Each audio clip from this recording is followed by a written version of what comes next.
गुरुदेव, बचपन से मुझे कदम कदम पर डर लगता रहा है, चाहे लोगों से बात करना हो, गाड़ी चलाना हो या कुछ नया शुरू करना हो। इस डर को कैसे दूर करें? डर से दूर होने के लिए दो रास्ता है। एक, जोश जगाओ, चाहे कुछ भी हो जाए, मर मिट जाएंगे, हम करके रहेंगे। इस तरह से अपने भीतर का जोश जगाओ, फिर डर भाग जाता है। दूसरा, भक्ति जगाओ। अरे ईश्वर है हमारे साथ, दुनिया का मालिक हमारे साथ, हमको बुरा कैसे क्या हो सकता है, विश्वास से।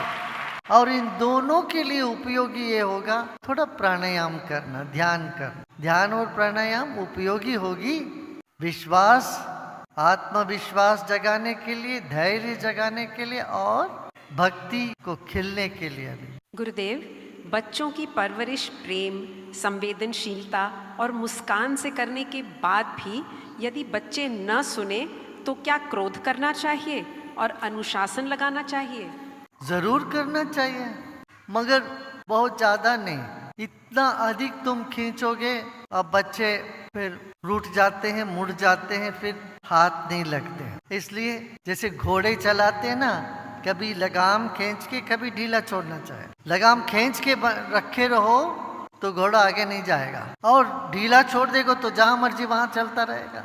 इसलिए कभी अनुशासन में लाना चाहिए, कभी उनकी बात को भी मान लेना। बहुत कस के पकड़े रहो तो इससे नहीं बनेगी। प्यार से समझाओ, सब समझ जाते हैं। अभी प्यार से नहीं बनती है बात, फिर अनुशासन लेना चाहिए। भगवान के हाथ में देखा ना, नारायण के हाथ में क्या है?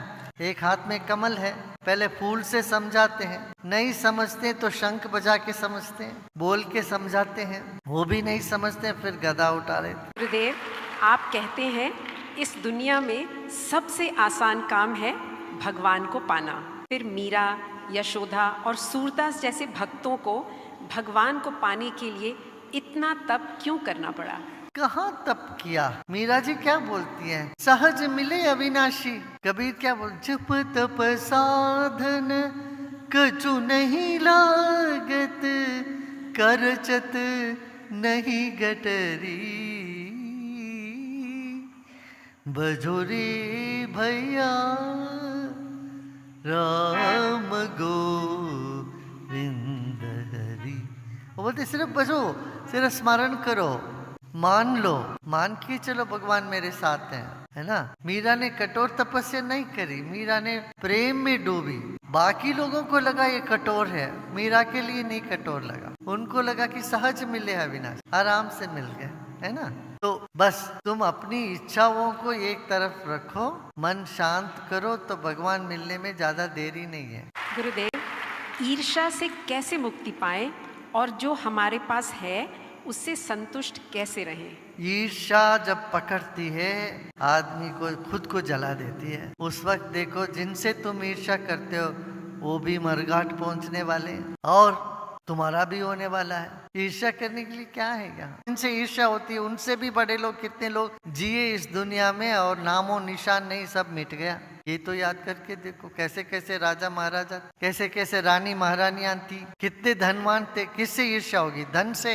ये कैसे कैसे धनवान सब छोड़ के मर गए। अब आजकल उनको कोई नाम भी नहीं लेता। अभी 10 साल पहले जो धनवान थे आज वो जेल काट रहे हैं, जेल में सलाखें गिन रहे हैं। और कितने लोग ऐसे इतना सारा धन बनाया, कोई सुख नहीं मिला, ऐसे मर गए। बीवी बच्चे भी उनके अंत्येष्टि में नहीं पहुंच पाए। ऐसी ऐसी हालतें हैं। ये सब याद देख लो, कैसे कैसे रूपवती, कैसे कैसे रूपवान व्यक्ति सब मर गए, और इनसे अच्छे रूप वाले आ जाएंगे आगे। इनसे ईर्ष्या करने की क्या बात? कैसे कैसे यश पाकर के भी लोग सुखी नहीं रहे। भारत में लता मंगेशकर से और मशहूर कौन हो सकते हैं? घर घर में लोग जानते हैं। और लता मरने से पहले क्या बोलती है? दूसरी बार किसी को भी लता का हालत नहीं होनी चाहिए। कोई लता मंगेशकर बनना ही नहीं चाहिए किसी को। क्यों?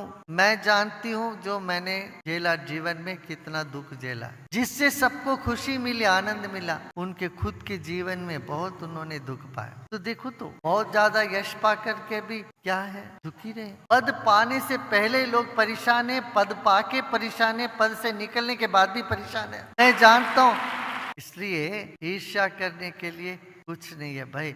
अच्छा, ज्ञानी से संतों से ईर्ष्या होता है तुमको? यदि बोलो अरे ये तो तुम भी कर सकते हो भाई, इच्छाएं छोड़ो, ईर्ष्या छोड़ो, तो तुम भी ज्ञानी हो। इसलिए महर्षि पतंजलि बहुत अच्छे उपाय बताते हैं। वो क्या कहते हैं? मन को शांत रखना, खुश रखने के लिए 4 उपाय है। क्या? जो सुखी व्यक्ति है उनके साथ मैत्री बनाओ। अपने कोई व्यक्ति, अपना रिश्तेदार, अपना नाता रिश्ता कोई सुखी रहे तो हमें ईर्ष्या होती है क्या? नहीं हो सकती है। आगे चल के अपने गांव का कोई व्यक्ति ओलंपिक्स में गया, बहुत कहीं गोल्ड मेडल जीत के आया, जैसे हरियाणा में बहुत लोग जीत के आते हैं खेलों में। अब देखो हरियाणा के लोगों को ईर्ष्या होती है क्या उनसे? नहीं, बड़ी खुशी होती है, अरे हमारे गांव का आदमी का। पूरे पूरे गांव के लोग आके उनको गले लगाते हैं, उनको सम्मान करते। तो जो सुखी व्यक्ति है उनके साथ मैत्री बनाओ, मित्रता लाओ। अपने मित्र आगे बढ़ने से किसी को परेशानी नहीं होती हो तो तुम्हारा मित्रत्व ही नहीं है। तुम जिसको चाहते हो अपने मित्र, भाई, बंधु, बहन, कोई आगे बढ़े तो तुम्हें ईर्ष्या होगी क्या? नहीं होती है भाई। दुखी लोगों से मित्रता, दुखी लोगों के लिए करुणा। दुखी लोगों से मित्रता करोगे तो तुम भी दुखी हो जाओगे। दुखी लोगों के, कोई अपना कर्म से दुखी हो रहा है उसके लिए करुणा रखो, मित्रता नहीं। नहीं तो वो एक रोगी के साथ तुम भी उनके बिस्तर में बैठ जाओगे तो तुम भी रोगी बन जाओगे। अपना मास्क वास्क पहन के उनके साथ करुणा से उनके साथ रहना, दुखी व्यक्तियों के साथ करुणा। ऐसे पुण्य काम करने वालों को देख के खुश हो जाओ, ऐसे पाप काम करने वालों के प्रति उदासीन। पाप करता है तो वो अपना भोगेगा, और उनको सबक सिखाना हो तो सिखाओ, पर द्वेष से नहीं। द्वेष से कोई किसी की शिक्षा नहीं दे सकता। द्वेष से देने वाले चीज को बदलाव बोलते हैं, सजा नहीं बोलते। सजा उसको बोलते हैं जिससे सीख मिलती है व्यक्ति को। ये चतुरोपाय है, इस उपाय से चित्त प्रसन्न रहेगा और प्रसन्न रहता है। ये प्रश्न मुख्यतः वर्ण व्यवस्था और दलित वर्ण से जुड़ा हुआ है। आपने एक सत्संग में कहा था कि सभी वर्ण समान हैं और उनमें कोई भी ऊंच नीच या छोटा बड़ापन नहीं है। तो मेरा आपसे ये आग्रह है कि आप can you please revisit this and talk about equality, superiority और inferiority of different varnas. Then what are the qualities bestowed upon Dalits and how can they feel more confident and stable being? मैं बताता हूँ। देखिए, हमने अभी नहीं 20 साल पहले दलितों का विरासत करके एक किताब छापी, हेरिटेज ऑफ दलित। आप मोड़ के देखोगे हमारे देश के जो बहुत बड़ा 2 ग्रंथ है, एक है रामायण, दूसरा है महाभारत। दोनों के रचयिता का किस जाति से हैं? दलित वर्ग से है भाई। महर्षि वाल्मीकि, महर्षि वेदव्यास, दोनों दलित वर्ग से हैं। अच्छा, फिर आप सनक सनंदनादि जितने महर्षि ऋषि महर्षि हुए हैं उनमें देखोगे तो बहुत सारे ऋषि जिनको हम शूद्र कहते हैं उस जाति से निकले हुए हैं। 2, 3, ज्यादा से ज्यादा 4 ऋषि होंगे जो ब्राह्मण वर्ग से निकले, बाकी सब अलग अलग अलग अलग जातियों से निकले हैं।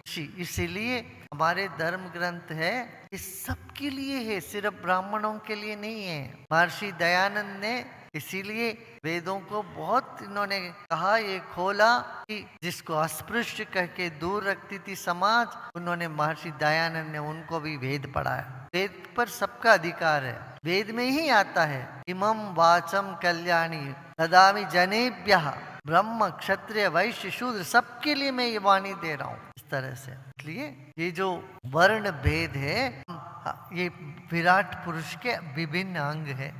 शूद्र को कहते हैं, समाज के चरण है वो। सेवा, चरण सेवा करते हैं, आद पूजा करते हैं कि सिर की पूजा करते हैं? कोई पूजा कहाँ होती है? पाँव की पूजा होती है कि सिर की होती है? पाँव की, सिर पर आशीर्वाद देते हैं सिर ठीक रहे, और पाँव पड़ते हैं, चरण छूते हैं। चरण छूते और विराट पुरुष के चरण से निकला शूद्र, पूजनीय है कि नहीं? इसमें पूजनीय भाई। इसलिए सब समान है, सबको सम्मान देना चाहिए। सबका अपना अपना स्वभाव, अपना अपना कर्म है।